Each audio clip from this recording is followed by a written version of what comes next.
All right, we're back. All right, so this is lecture number 2 on population ecology, and this time we're going to focus on resources. Um, and in particular, we're also going to focus on the human population. Now that you understand something about trends we see in populations, growth trends, uh, characteristics of populations, what does this mean for humans, or how do we interpret what humans have been doing? Okay, so first, maybe we should talk about what is meant by sustainable resource management. Uh, the harvesting of crops, the elimination of damage to those resources, uh, those are examples of sustainable resource management. So, how do we harvest and how do we eliminate damaging the environment that provides us with those crops? Is an example of resource management. Um, but also, not just crops, but how do we harvest animals, right? Like fish. It might surprise you to know that the fishing industry, wherever it is, whether it's a lake, whether it's the ocean, rivers, there's some sort of like fish and game management, right? Departments of fish and game, for example, manage those populations, including deer, including quail, pheasants, ducks, right? When you get a license to hunt, you're given a quota. You can only take down like one deer. You can take down 3 pheasants, or you can take out um, 8 ducks, right? So you're given a number that you can take, right? And every time you go hunting, you have to check in with the local uh, ranger that's managing that area, um, and you show them how many you've taken, and then they can look up uh, how many have you've recorded to have taken, maybe in a previous hunt. So maybe you took down 4 ducks and you have 4 more that you can take, and you'll do that some other time, right? So that's an example of sustainable resource management of like fish and game. That applies to fish as well. All right, so I want to talk about Monterey Bay. This is one of my favorite places to visit in California. It's up north, not far from San Francisco, and I always encourage students to take a road trip and go there. Um, it's way more affordable than flying, still, I think.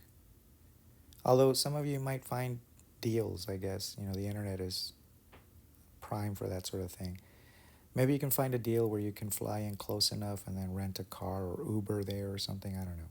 Maybe I might make it more affordable. But a road trip is such a cool thing to experience, especially in the Southern California to Central to Northern California coast. The California coastline in general, you should know, is the envy of many places in the world. Lots of people want to see it. And we have it here, we live in it. You should check it out. Okay, so let's talk about overfishing in the early 1920s and how that led to a collapse of the sardine industry by the mid 50s. So, this was an example of poor resource management. It was not sustainable, and it led to a crash of the sardine industry. These are some images of what it was like to harvest sardines back in that time block. Um, so it used to be small boats that would go out there, and you would cast a net, you would drag the sardines, and then bring them ashore. And if you go to Monterey Bay, you can still find the big concrete containers where the fish would be thrown into, and then workers on land would then put them into these containers and roll the containers into. They're on wheels. Is what I meant. So they'd push them on tracks into uh, a warehouse where they would be steam cooked and then eventually they would be canned and put into like containers, boxes, then placed into train cars and hauled away. But later, bigger boats started going out and they would bring in a bigger haul of fish. And so all of this was already efficient. This was efficient. So when that happened, boy, everything went fast. And they overdid it. And this is like a well oiled machine at pulling in sardines. So, what do you think happened when the sardine population declined? Well, if you understood anything from the lab on population ecology and what we've been discussing here, those sardines serve as food for bigger fish, right? So when the sardine went out, bigger fish started feeling the effect. And so their population started declining. And so that's a big deal, right?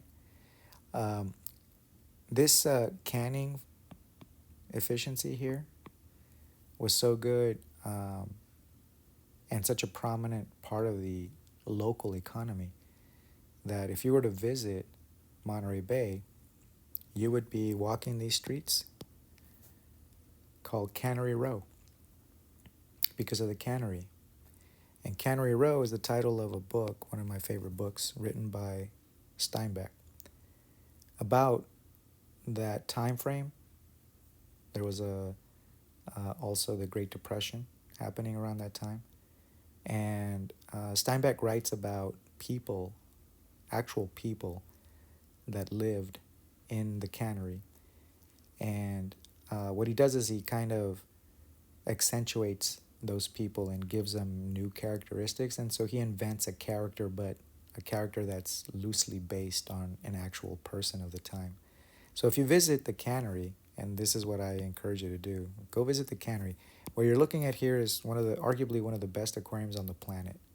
It's called the Monterey Bay Aquarium. The Monterey Bay Aquarium is the only aquarium, to my knowledge, that tried to house a great white whale, great white shark, in its open ocean tank. And then they had to take it out because it was like killing other fish, like taking down the tunas and the sunfish and all that. That must have been crazy to be there when that was happening. Anyway, it's also like a really good research facility. And today, it's been, gentrified. There's all kinds of upscale hotels. It's like a beautiful place to visit. You can stay in, more affordable surrounding towns. Everything is really close by, and you can make it work. All right, so that's my plug for Monterey Bay, a really cool aquarium. You could spend a couple of days in there, which is what I do when I go. Anyway, back to bio. All right, so here's another example of poor resource management in Lake Victoria. This is a massive lake shared by a few countries, Kenya, Uganda, and Tanzania. And you can see some locals here, some young children. Um, um, I just got a thought, like, there's no such thing as old children. Of course, they're young children. Anyway, so they're out there, playing in the water. It's freshwater lake, and there's these really tiny, not tiny, but small lake trout there. And somebody noticed that, well, you know what, the population in Kenya, Uganda, and Tanzania are growing rapidly, and there was fear that they would basically overconsume the fish in the lake, and that's a vital source of protein for the locals around the lake. So somebody got the great idea to go to the Nile and pull some perch out of there, this massive fish, and dump it into that lake, thinking two things. One, it's going to be a lot of food for a lot of people. Two, it's going to bring in a fishing industry, like people that like this guy that like to go fishing. They're going to come here now to fish for this big old fish and take pictures by it and all that. Well, I think you understand that this big fish had to eat, so what was it going to eat? Yes, the small fish. But here's another thing that wasn't planned for, and why this is an example of poor resource management. Um, the Nile perch is oily, whereas the local fish of Lake Victoria, they're lean. So the locals, without refrigeration, would harvest the small fish from the lake. They would fillet it, sun dry it, and they would have like fish jerky. It would keep. Without refrigeration, that's important. When they put the Nile perch in there, because it's oily, you can't just fillet it and then expose it to the sun. It would just rot. So what do we do with oily fish? How do we preserve them? Think salmon. Think smoked salmon. We smoke it. We smoke oily fishes. That's how we preserve them. So, guess what people had to do there? They had to chop down trees for smoking the Nile perch.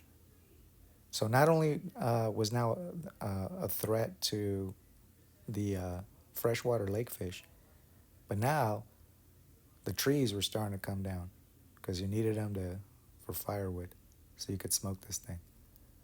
Oof. Bad idea. All right, so resource management is a big deal. What's happening to the human population in light of our growing numbers and in light of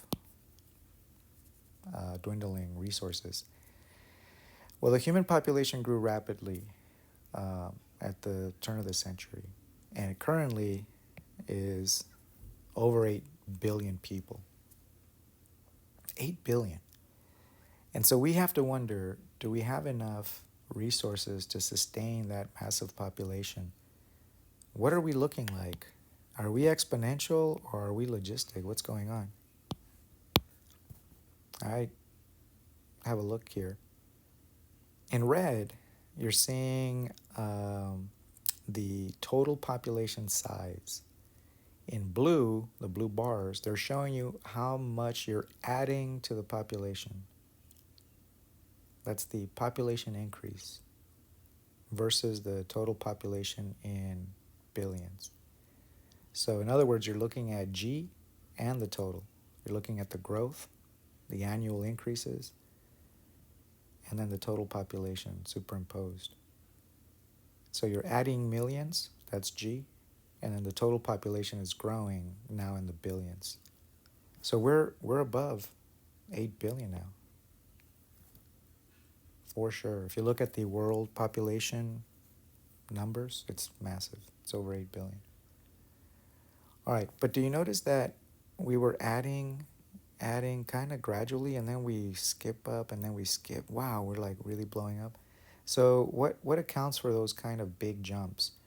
Well, for one, every medical discovery we make makes it so that more people survive. Antibiotics, vaccines, right? Sanitation, better education on hygiene and better screening before things like cancers and so on. So more people are surviving, and that means adding more people to the population. Um, Still, we want to know, okay, well, where are these individuals coming from, right? Might surprise you. Okay, so let's look at a demographic transition before we look at where is it that individuals are coming from um, in our global population. A demographic transition is an interesting thing to study because a demographic transition is one indicator of a country moving towards becoming a developed nation. So, demographic transitions inform us of the status of a country moving from the status of developing to developed. This is one of many tools used to make that determination. So, a demographic transition is specifically a shift from high birth and high deaths to low birth and low deaths. If you show a transition towards that, then you are becoming more developed as a nation.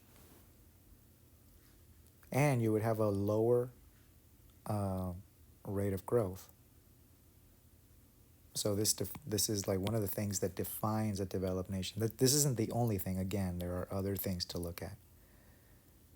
You can look at the size of the middle class, and how many individuals are in that middle income range and stuff like that. There's a lot of things to look at. But this is just focusing on the population's births and deaths. So here's the US population, and you can see that at some point it has high births, high deaths. This is before the 1900s. And then it's shifting now towards having low births and low deaths. So it's undergoing a demographic transition. But there's a couple of other really interesting things to note about Mexico's population. Take a look at R, the rate of increase. Can you tell me what year it was its biggest R value? It looks like it was right around here. That's when the R value, high birth rate, very low death rate, that means your R value is big. And that's just before 1975. Mexico's population was growing at a rapid rate. And then what happened to R after 75? It started getting smaller and smaller and smaller and smaller. The R value is decreasing, and that means that the population growth is also decreasing, right? The growth. The total might be going up because you're still adding, but the growth is smaller. Also, can you tell me what's happening there? Do you see that the death rate is higher than the birth rate?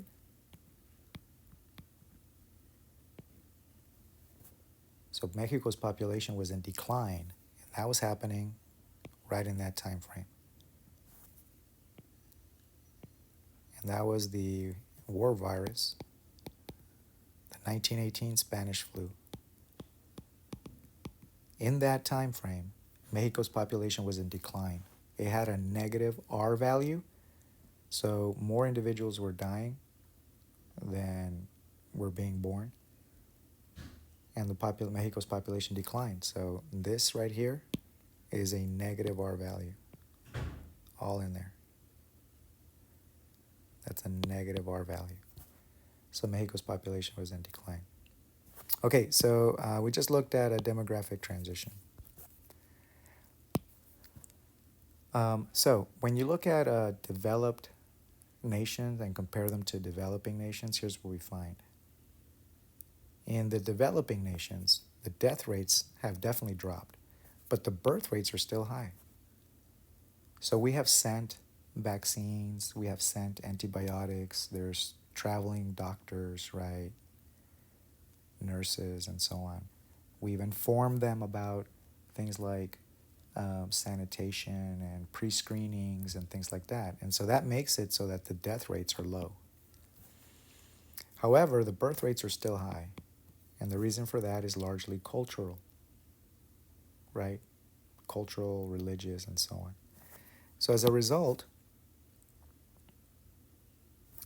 the less developed nations have a massive birth rate and a very low death rate.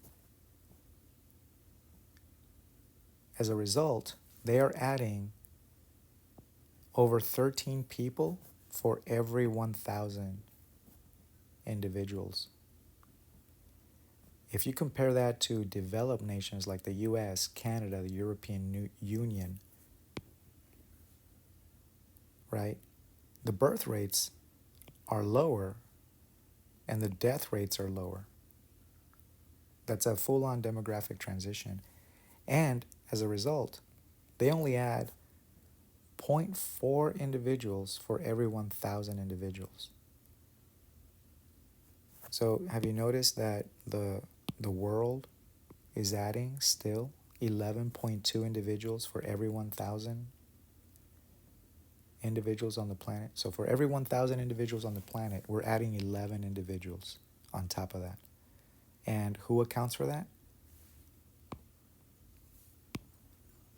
less developed nations, nations that have fewer resources, are actually adding more people to the planet.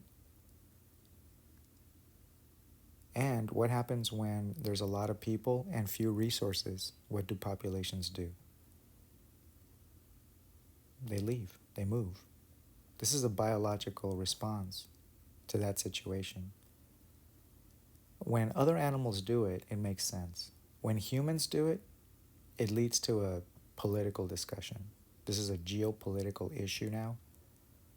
Countries don't want to receive immigrants, and this is a global phenomenon. You should know that whatever you've heard in the US about immigration, it's also being talked about in Europe. It's also being talked about in Latin American countries. Immigration is a global phenomenon. People leave. That's a fact. They don't stay put. And if you're a country that's receiving a lot of individuals,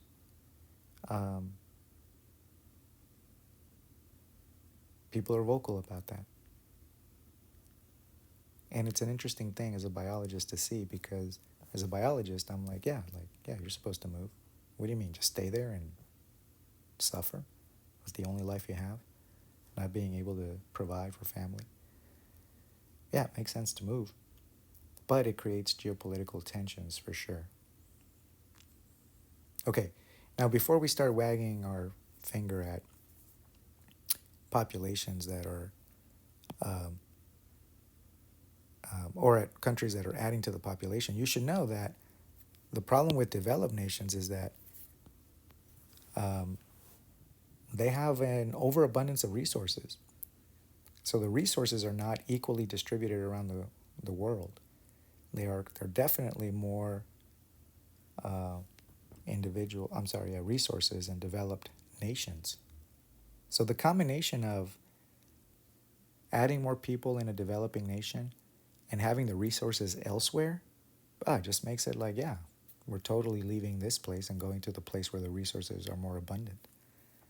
It just makes biological sense. It's just geopolitically, that's a different sort of lens to look at this from, and it leads to a more complex discussion.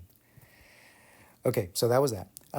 Let's move on now to another sort of way to look at populations for different reasons. In this case, we're going to look at a population age structure so that we can predict what the population is going to be doing in the near future, so that we can prepare for that population. So we might decide that the population is about to grow really fast, and we're going to have to add maybe more schools, maybe more hospitals, maybe more jobs need to be created. Economic development is a big deal. So we need to see, what is our population doing, right? Is our population about to grow, or is it stable? Like, what's happening? Age structures are really useful for anticipating what the needs of a country will be in like the next 50 years or so. All right, so an age structure is definitely important, but it specifically looks at the proportion of individuals at different age groups. So basically, we take a population, we split it in half. We look at the males, we look at the females, and then we look at them specifically by age groups. And you might get something like this, like a little pyramid. This is like done half-heartedly. But this scale right here might be in millions. So 1, 2, 3, 4, 5 million. So there are 5 million males ages like 0 through, 10, just to say something. And there's 1, 2, 3, 4, 5, 6 million females ages 0 through 10. And then we do that for every age group. That's called an age structure. Males versus females by age groups. So one thing to look at in a age structure is something called population momentum. If you see that, your population is about to blow up, and you're going to need a lot of resources for that population, and you're also going to need a lot of planned infrastructure for that population. If your population is going to grow fast, you're going to need more hospitals, you're going to need more schools, you're going to need more jobs, you're going to need tons of things. All right. So, how do we know we're about to experience population momentum? Um, it's basically when the female group, ages 0 through 14, is is big. When you have a group of females and you have a lot of them, those females are going to enter reproductive years, and that's what accounts for population momentum. And it looks like this. See the females ages 0 through 14 in this block? Well, what happens when they enter this block of age? Their reproductive um, years are now present, and they start adding individuals to the population. So from 85 to 2010 to 2035, some 50 years into the future, look at how the population age structure changed from here to there. You have a lot more people at every age group.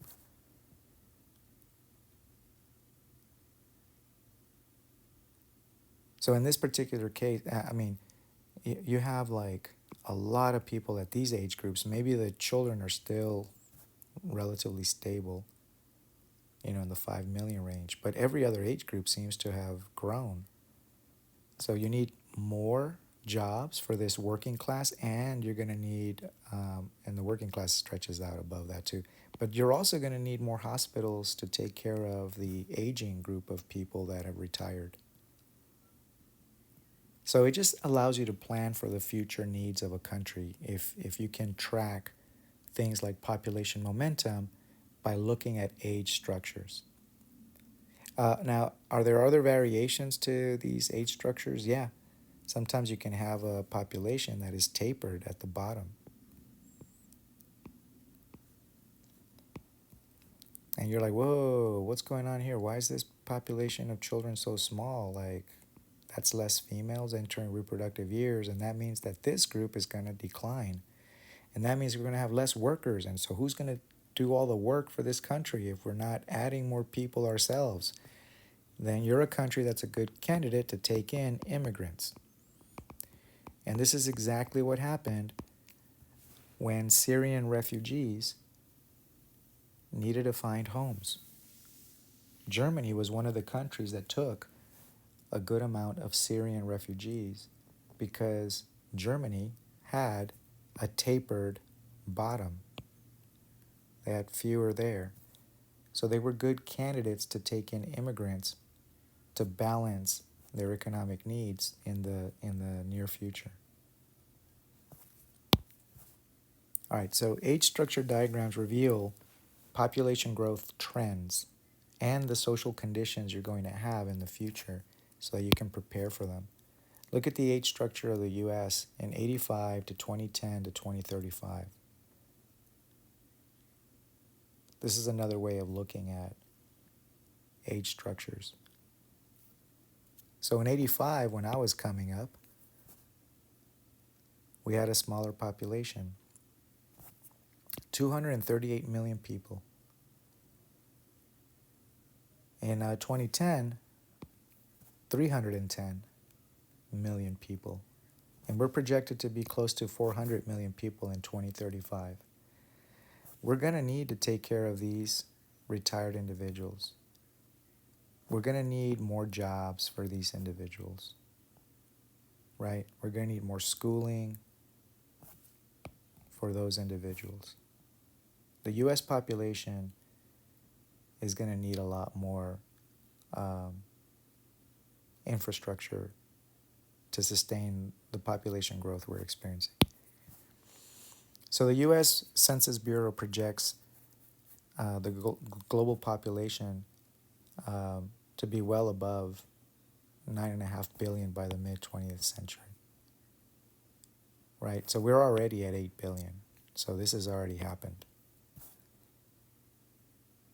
So, do we have sufficient resources to sustain that many billion people? Uh, well, we're going to have to do something like double the food supply.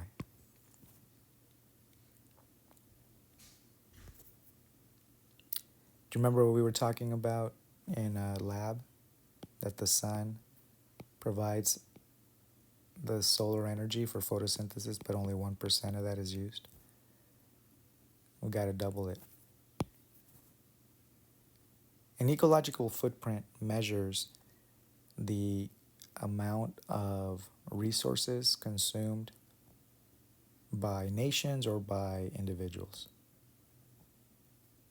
So, the land required to provide the raw materials to an individual or to a nation is your ecological footprint.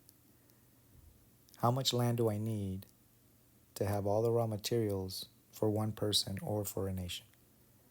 That includes food on that land, fuel, water, housing, waste disposal. So you can do an ecological footprint for yourself, or you could look at the ecological footprint of nations to see who is doing better, right? The smaller the footprint, the more efficient you are with the use of your resources. The larger the footprint, the worse you're doing. And it turns out that developed nations have massive ecological footprints. We are so wasteful, so wasteful. In lecture, I'll talk about some of my travels to uh, poor countries like Nicaragua and countries that are doing okay like Costa Rica, and my experience talking with the locals, um, and then my experience in Europe. And we are so wasteful. Okay. It turns out that in order to sustain the same living conditions that the average American has, the average American, which is saying a lot because there's a lot of poverty in the US for sure, right? There's homelessness and so on. But taken together, the amount of resources that the US as a whole wastes, if we wanted to give everyone on the planet the same living conditions, we would need 4.5 Earths. This is how wasteful the US is. It's the most wasteful country on the planet. And it's weird.